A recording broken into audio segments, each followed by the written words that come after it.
On dit beaucoup ici que l'IA n'est pas là pour faire plus avec moins, surtout pas. C'est un moyen d'aller plus loin.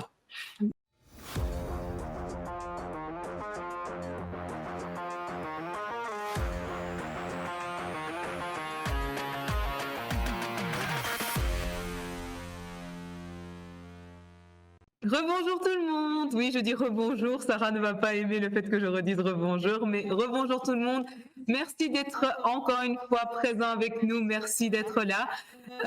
Nous restons au Québec et cette fois-ci, donc, nous retrouvons lui, Raphaël Tremblay de Optania. Alors, comment allez-vous? Très bien, merci vous-même. Bien, bien, merci. Donc, vous allez nous parler de Optania. Dites-nous. Oui, Optania est un peu l'histoire un peu qui nous a propulsés dans le monde de l'intelligence artificielle depuis maintenant 12 ans. On a commencé en 2007, plus officiellement en 2009, puis on œuvre dans le monde scolaire depuis tout ce temps-là. Et alors, donc aujourd'hui, vous allez nous parler justement, vous nous avez préparé une présentation, donc je vous laisse la parole. Parfait. On parle beaucoup d'IA en éducation depuis quelques années, je vous dirais. En 2009, surtout pas en 2007, on n'en parlait pas du tout. Donc, on était plutôt des pèlerins dans un désert. Alors, on avait quand même développé des solutions qui étaient spécialement dédiées à l'accompagnement des étudiants, surtout au niveau scolaire, c'est-à-dire primaire, secondaire. L'équivalent chez vous, je crois que c'est CE ou je ne sais pas exactement l'équivalent. Vous avez dit secondaire, c'est ça? Primaire et secondaire, je crois que c'est... Oui, c'est pareil en Belgique. Oui, en France, c'est différent. Le primaire, secondaire, c'est la même chose, exactement. Parfait. On va rester dans le même vocabulaire. Donc, voilà. Et puis, c'était principalement des solutions dédiées à la détection des élèves qui étaient plus à risque et à l'accompagnement métacognitif de chacun des étudiants à l'intérieur de leur parcours. Donc, et puis récemment, avec le développement des engins d'intelligence artificielle, surtout au niveau de la reconnaissance du langage naturel et du machine learning, des réseaux de neurones qui ont vraiment pris une proportion très grande dans le monde de l'IA, on a pu pousser plus loin nos solutions. Puis c'est un peu, je crois que c'est ce qui était demandé, là, un peu de voir comment on a réussi à implanter ces solutions-là ici au Québec. Puis ça commence tranquillement à s'implanter. Puis surtout, à quels besoins ça répond, parce que je crois que c'est vraiment cette optique-là. Il ne faut pas faire de... On dit beaucoup ici que l'IA n'est pas là pour faire plus avec moins, surtout pas. C'est un moyen d'aller plus loin. Donc, c'est très important parce qu'au final, c'est des gens, les gens dans les milieux, les professionnels qui œuvrent dans les milieux sont là, non pas pour se faire remplacer, mais pour justement faire mieux avec les outils qu'ils ont. Donc, c'est un peu dans cette optique-là qu'on a préparé les solutions. Puis, je vais vous en montrer deux aujourd'hui. Peut-être qu'on pourrait prendre un petit moment après pour répondre à des questions si ça vous convient. Top, super, merci. Il y a une erreur qui s'est produite sur le partage de l'écran. Est-ce que vous le voyez? Non. Est-ce que vous voyez le partage? Moi, je ne le vois pas ici. Je vais juste recommencer, il n'y a pas de problème. Non, je crois que c'est bon. Bon, c'est le décalage de l'Atlantique, je crois que c'est... Donc, au niveau des études supérieures, je vais vous présenter deux solutions qui sont vraiment centrées sur les études supérieures parce que il y avait une réelle problématique à ce niveau-là depuis maintenant 20 ans qu'il y a un problème qui est récurrent d'année en année, c'est la problématique d'abandon. D'abandon des études qui se traduit par une perte de financement, donc perte de financement, perte de ressources de soutien, puis c'est une roue qui est difficile à arrêter actuellement. Il y a beaucoup d'études qui ont été faites depuis plusieurs années pour essayer de comprendre ce phénomène-là. Puis il y a une étude pan-canadienne qui a été faite en 2017 qui comparait au Canada qu'est-ce qui se passe et qu'est-ce qui se passe ailleurs dans le monde. Puis les constats étaient les mêmes. Il y a un très fort pourcentage d'abandon des études, mais il y a également un très fort pourcentage d'anxiété. Puis lorsqu'on parle d'anxiété, on ne parle pas de stress ici. Juste un stress de performance ou ces éléments-là. C'est vraiment un état psychologique assez grave pour influencer toutes mes actions au quotidien.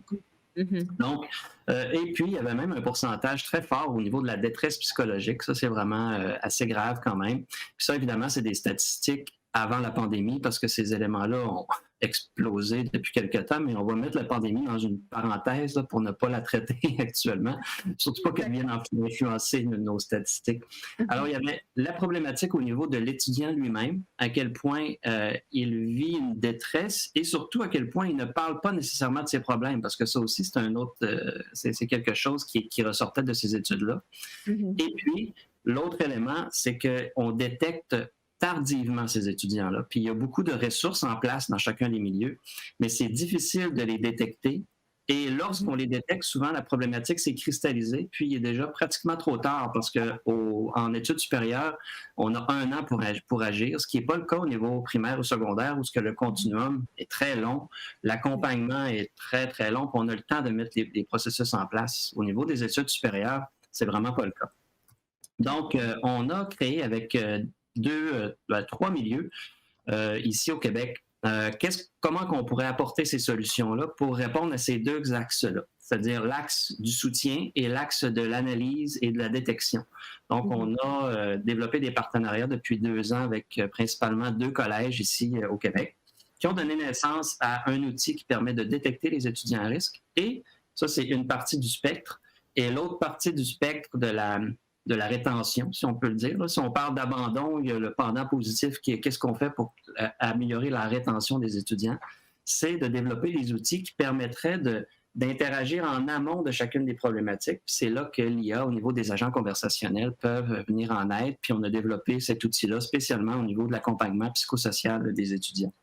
Donc, je voulais montrer très, très brièvement, puis peut-être qu'on pourra répondre à des questions. Le but n'est pas de vous faire des pitchs là, sur chacun des produits, là, mais vraiment vous montrer un peu qu'est-ce qui a amené à la création de ces outils-là avec les milieux actuellement. Donc, on a créé, au niveau du soutien, on a appelé le robot Ali, qui est une application mobile qu'on a créée directement avec les collèges et qui permet d'accompagner l'étudiant dès qu'il arrive au collège et de présenter Ali comme un système d'accompagnement à son quotidien, mais qui va le suivre tout au long de son parcours au collège.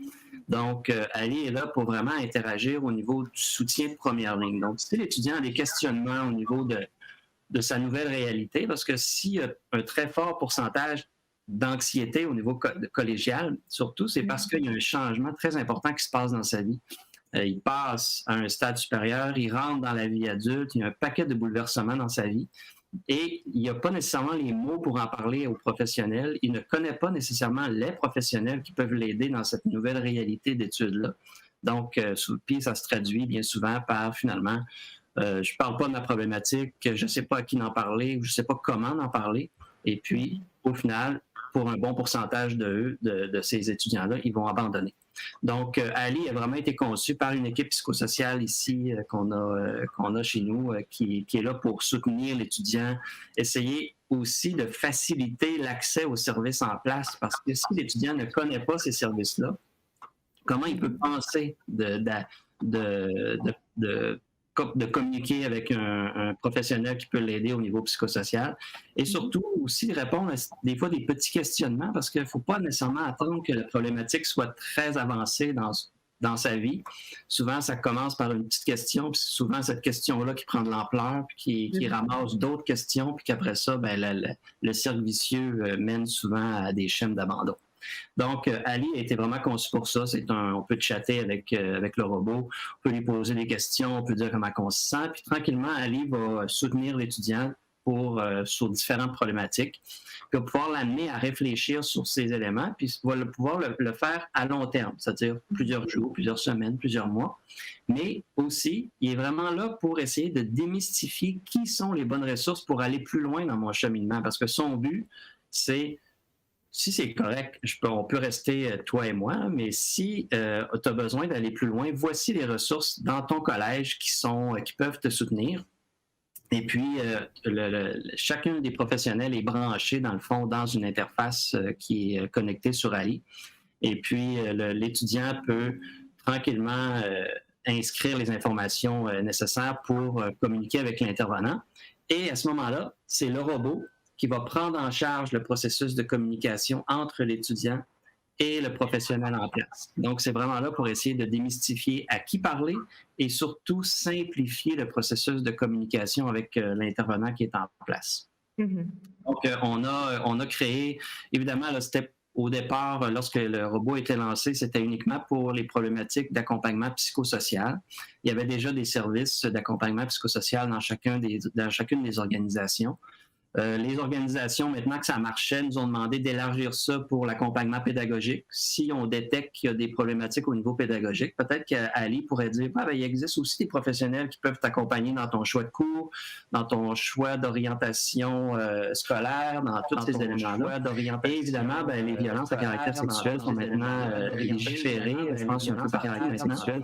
Et puis, chaque milieu a l'obligation d'avoir un point de chute uniforme et surtout centralisé par rapport à toute la notion de violence à caractère sexuel pour faciliter justement la prise en charge des dénonciations ou des situations qui peuvent se faire des dénonciations. Donc, Ali, à ce moment-là, peut savoir à qui référer et va prendre en charge le processus de communication dans chacun de ces cas. Donc, c'est pour Ali.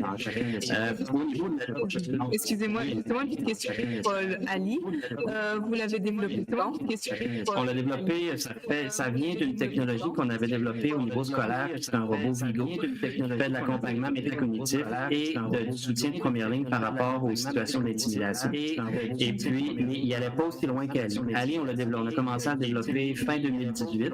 Puis là, maintenant, il a été déployé début 2020. Et puis, en pleine pandémie, en fait, il a été lancé juste un petit peu avant la pandémie. Puis après ça, il a été déployé à ce niveau-là dans plusieurs collèges maintenant qui l'utilisent. Voilà, c'était justement la question, oui, pour justement en période Covid, il a été plus utilisé. Oui, parce qu'il avait été fait, nous, on savait qu'on pourrait répondre rapidement à des situations problématiques. C'était l'avantage d'utiliser ce type de technologie-là parce que peu importe le contexte qui arrive, on peut modéliser des chaînes de conversation, on peut modéliser aussi des chaînes de compréhension à l'intérieur du robot et tranquillement amener des éléments de soutien très rapidement. Et c'est ce qu'on disait. On l'a lancé une semaine avant que tout ferme ici au Québec à cause de la pandémie. Donc, ça nous a permis de tester ce qu'on disait. Donc, on l'a testé d'une manière assez abrupte.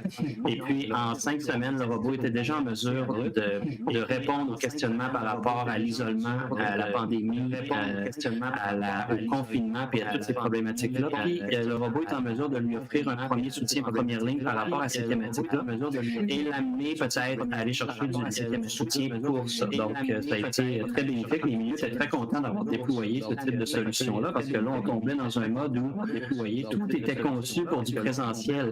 L'accueil des étudiants était en présentiel.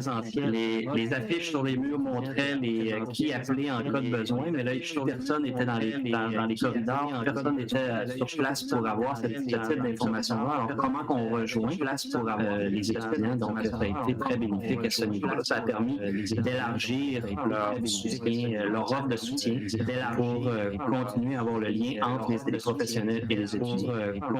Donc, ça a permis, de manière très abrupte, on n'était pas content de la pandémie, mais très apprendre le positif de toute chose, on était content au moins d'avoir... Non, je crois que c'est la réception dans le stream. Non, c'est bon que c'est la réception dans le son est revenu. Désolée de vous avoir coupé. OK, il n'y a pas de problème. Je ne sais pas à quel point ça fait longtemps qu'il est tombe, mais... Ça faisait 2-3 secondes. C'est bon. Alors, j'étais en train de dire que le système qu'on appelait ISA pour interface de suivi académique a été lui dédié à essayer de comprendre qui aider la réelle problématique actuellement des milieux. Chacun des milieux mettait en place beaucoup de professionnels pour essayer de prendre chacun des dossiers étudiants, puis à l'intérieur d'un semestre, essayer de détecter ceux qui nécessiteraient un soutien beaucoup plus suivi, beaucoup plus soutenu, c'est-à-dire, et pouvoir aller apporter un soutien à ces étudiants-là pour, au final, essayer de contrer ce phénomène d'abandon-là. Donc, à chacun des semestres, c'est quelque chose qui est à refaire. Actuellement, on est dans un paradigme où Ça prend entre 5 à 6 semaines, en fait, à analyser les dossiers et à essayer de préparer les équipes en place pour comprendre ma population étudiante et pour essayer de déterminer quel service apporter à qui.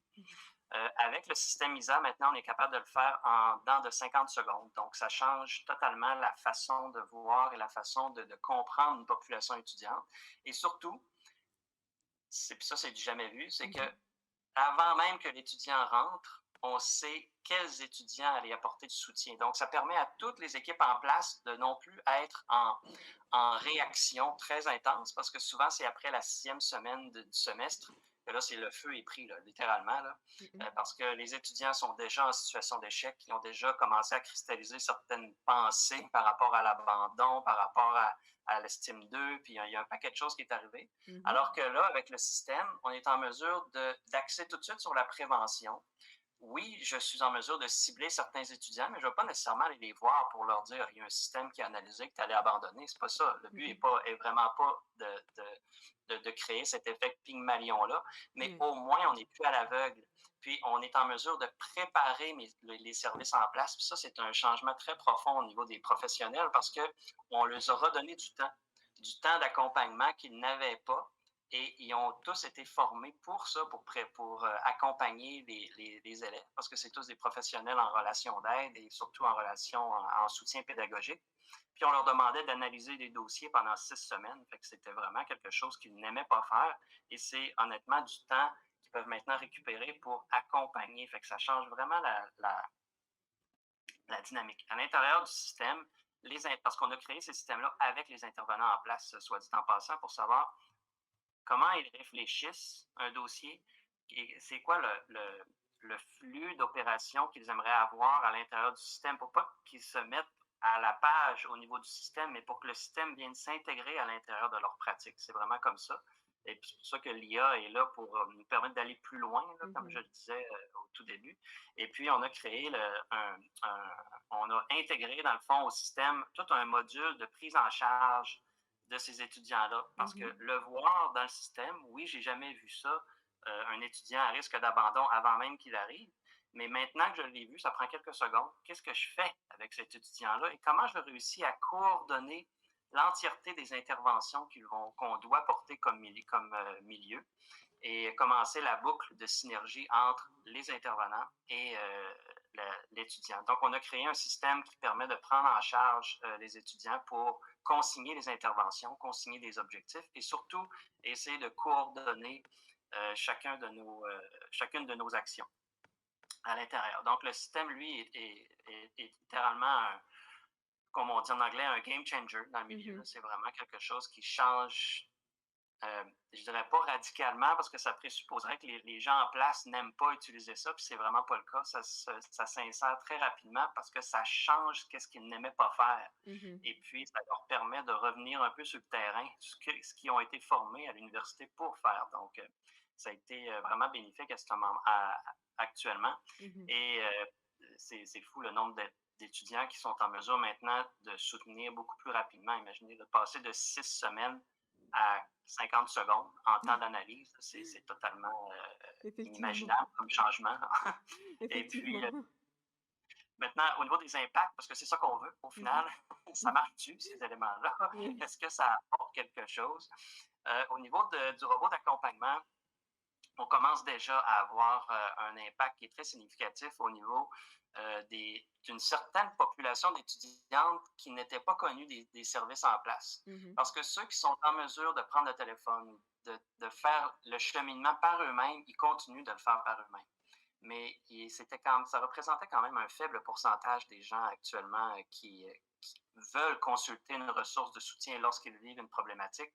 Et on a une augmentation très marquée des demandes d'une nouvelle catégorie d'étudiants et principalement des garçons en plus au niveau statistique. Puis ça, c'est très réconfortant dans le sens où on a un moyen qui va rechercher qui va élargir le spectre d'intervention vers des populations étudiantes qui n'étaient pas nécessairement aptes ou très disposées à utiliser les services en place.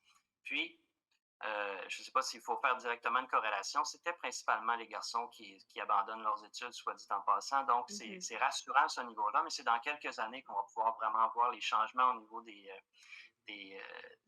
statistiques d'abandon.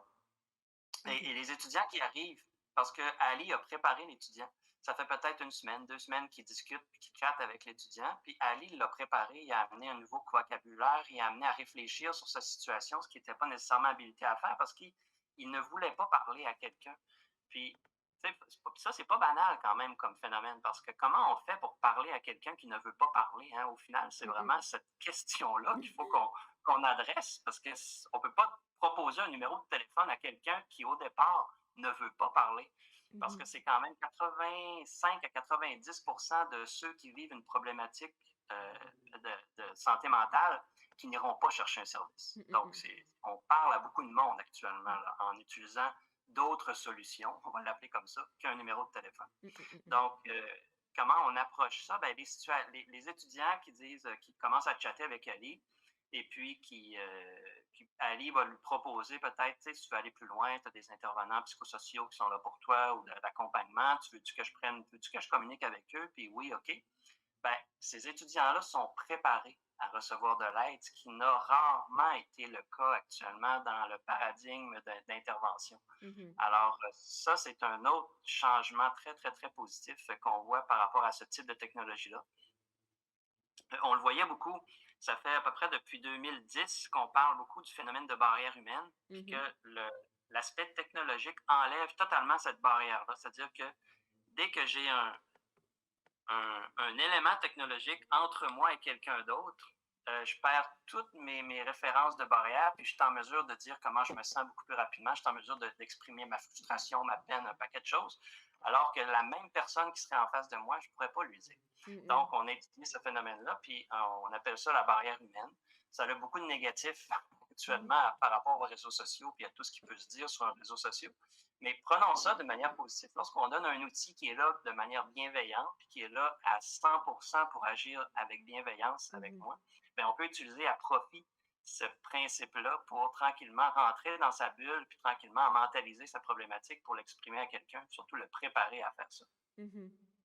Au niveau de ISA, comme je le disais tout à l'heure, ça a créé un nouveau mode d'intervention totalement parce que le spectre actuellement était, là je prends un exemple, un semestre là, de septembre à janvier, où je pense que ça fonctionne de la même façon chez vous. Oui, Là, exactement, oui, le premier quadrimestre, c'est de septembre à janvier, oui. Donc, tout de septembre à la mi-octobre, c'était une période qui était dédiée à essayer de consigner les données, puis on essayait de se dépêcher le plus possible avant que l'explosion des élèves en difficulté arrive. Ça fait depuis pratiquement 20 ans que tous les milieux sont dans cette façon de faire-là. Avec Isaac, qu'est-ce que ça a changé? C'est que dès avril, avant même que l'étudiant arrive, on est en mesure de détecter et surtout de commencer nos campagnes de prévention. Et on prépare les équipes de avril à septembre parce qu'il y avait, à partir du mois de mai, il n'y a plus personne dans l'école. Là. Il y a mai, juin, juillet, août, là, c'est toute une période morte un petit peu là, à ce niveau-là. Mais là, elle n'est vraiment pas morte parce qu'on peut vraiment mettre en place des équipes d'intervention, puis savoir un peu comment on va réagir, quelle campagne on va faire, puis à qui on peut commencer à cibler de manière assez high level, mais comment on peut commencer à cibler nos interventions. Et de septembre à décembre, ben là, on est en processus d'accompagnement des étudiants. Et là, c'est d'être plus sur le terrain parce qu'on a du temps. Et c'est surtout ça.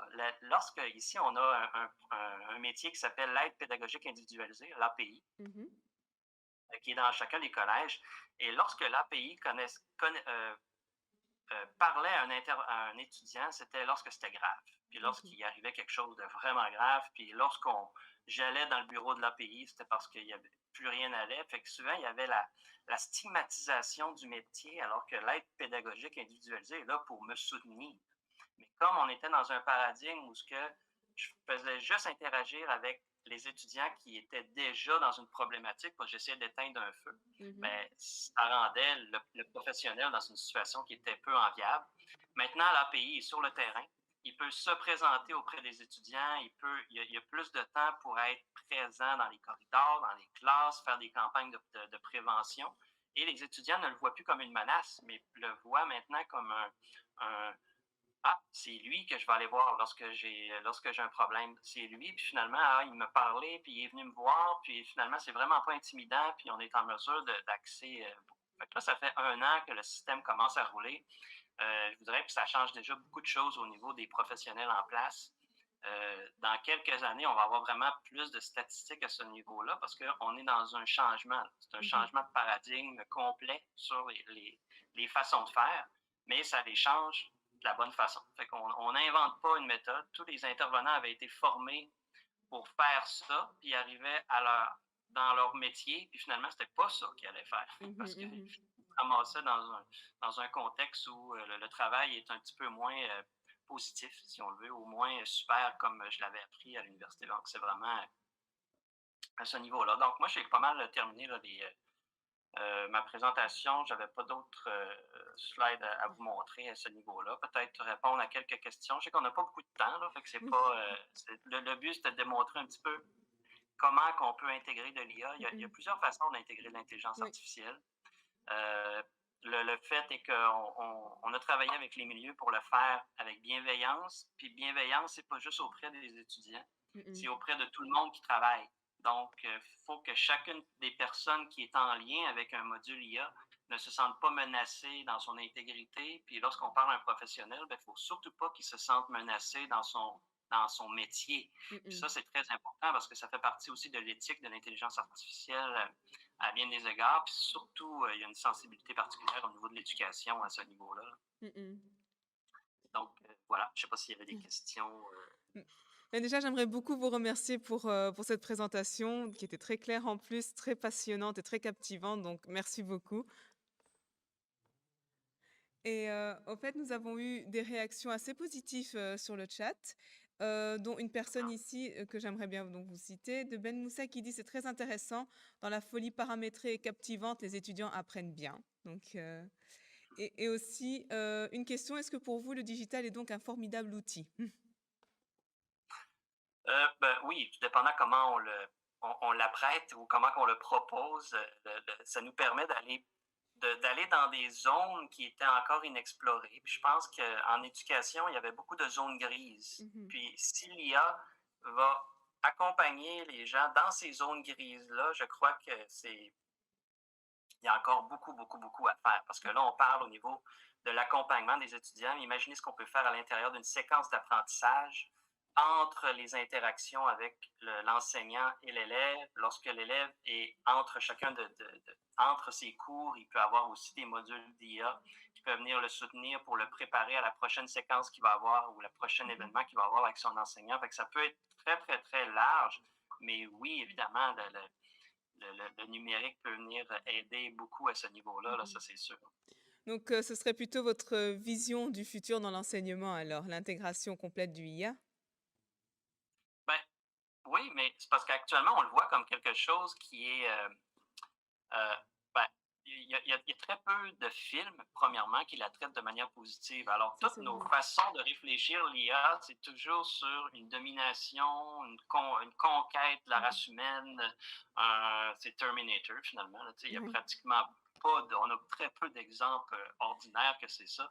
Mais ça, c'est des producteurs, c'est des réalisateurs qui ont décidé d'avoir cette vision-là. Là. Pourquoi qu'on prend ça et qu'on se dit, ça va être ça en éducation, alors qu'on est les principaux développeurs de ça, puis c'est nous qui décidons qu'est-ce qu'on va faire. On est réalisateurs en éducation. Là. Effectivement. Puis, qui voudrait faire, qui ne veut pas fondamentalement faire du bien? Là? Donc, pourquoi que l'IA ne serait pas juste dans ce continuum-là? Puis c'est juste un outil de plus. Dans 10 ans, c'est sûr que ça va être banal, l'IA. Là. Ça va être vraiment banal, honnêtement. Puis on n'en parlera plus de la même façon. Puis on va le présenter comme un des éléments parmi une panoplie d'autres éléments. C'est juste qu'actuellement, le step qu'on est en mesure de faire grâce à l'IA est très élevé. Puis on se dit, wow, c'est incroyable ce qui se passe. Mais une fois qu'on va l'avoir fait, on s'habitue tellement vite qu'on va vouloir vraiment faire aller encore plus loin puis faire encore plus de choses. Donc, l'IA est un outil. Juste un outil parmi d'autres. C'est un bel outil, mais c'est un autre outil. Effectivement. Écoute, nous avons aussi un commentaire donc de Harlem Bellani qui dit: «Engager les élèves, c'est très important, mais il faudrait aussi bien trouver les bonnes pistes pour engager aussi les enseignants». Absolument, ça c'est un, oui, alors oui, c'est vraiment quelque chose qui est actuellement avec les milieux où ce qu'on déploie l'outil, on est en train de travailler une interface Mmh. pour permettre aux enseignants de modéliser leur regard qu'ils ont. Parce que Mmh. c'est eux, au final, tu as la plateforme qui peut détecter des risques, mais au final, l'enseignant est Mmh. donc, on ne veut pas nécessairement montrer à l'enseignant qu'il y a des étudiants qui sont à risque d'abandon. Ça, on ne peut pas parce qu'il y a l'effet Pygmalion qui a été longuement documenté puis qu'on on peut pas occulter. Mmh. Par contre, l'enseignant a un regard critique puis un regard qui lui permettrait peut-être de signaler des trucs au système, que le système prendra en compte ces éléments-là et pourrait retourner à l'enseignant pour voir qu'est-ce qu'on peut faire puis comment on peut l'engager encore plus, mais de manière très, très, très précise avec certaines problématiques. Mmh On mh. est en train de travailler ça avec certains milieux actuellement. Mmh. Ah. Merci, merci beaucoup, lui, Raphaël. Je ne sais pas si vous avez, quelque chose à rajouter donc pour clore, cette discussion? Non, non, c'est parfait. Merci beaucoup de m'avoir invité, premièrement. C'est Ce très chouette d'avoir. C'était un grand plaisir. Merci beaucoup. Merci pour votre présence.